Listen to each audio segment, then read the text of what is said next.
आणि त्या चर्चेमध्ये माझ्यासारखा माणूसही सहभागी असतो. बरोबर. कारण मी राज ठाकरे यांच्याबरोबर सुद्धा जवळून काम केलेलं आहे. त्यांचं आणि माझं अनेक वर्ष मित्रत्वाचं नातं राहिलं, त्यांच्या कुटुंबाशी राहिलं, त्यांच्या वडिलांशी राहिलं, सगळ्यांशीच राहिलं. उद्धव ठाकरे माझ्या पक्षाचे नेते प्रमुख आहेत, तेही माझ्या जवळचे माझे भाऊ आणि मित्राप्रमाणेच आहेत. काल 2 भाऊ एकत्र आले याचा नक्कीच महाराष्ट्राला आनंद होतो. ठाकरे कुटुंबावर महाराष्ट्राचं जीवापाड प्रेम आहे, एक लक्षात घ्या. ठाकरे कुटुंबाचं या महाराष्ट्राशी एक नातं आहे, एक नातं आहे. आणि कोणत्याही ठाकरेंकडे साधारण त्याच दृष्टीनं मराठी माणूस पाहतो.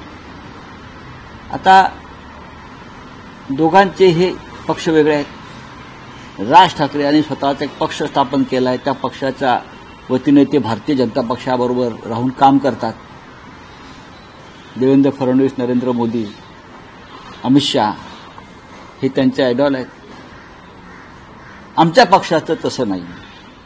आमच्या पक्षाची भूमिका आहे की नरेंद्र मोदी, अमित शहा, देवेंद्र फडणवीस हे महाराष्ट्राचे शत्रू आहेत आणि त्यांच्याबरोबर आम्हाला काम करता येणार नाही. महाराष्ट्र लुटण्यात, मुंबई लुटण्यामध्ये, मराठी माणसावर अन्याय करण्यामध्ये, शिवसेना फोडण्यामध्ये या तिघांचं फार मोठा सहभाग आहे.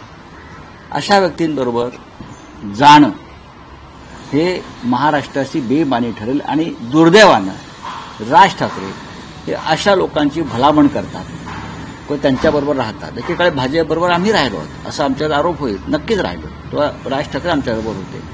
हे एक वैचारिक मतभेदाचे 2 वेगळे प्रवाह. कुटुंब एकच असतो. अजित पवार आणि शरद पवार भेटतात ना, रोहित पवारही जाऊन भेटतात त्यांच्या काकांना. पंकजा मुंडे आणि कोणते आमचे धनंजय मुंडेही वेगळ्या पक्षात असतात आणि एकत्र येतात भाऊ म्हणून. ते जे कोकणातले राणे आहेत त्यांचा एक मुलगा इकडे, एक मुलगा तिकडे. थोडे कुटुंब एक असतं.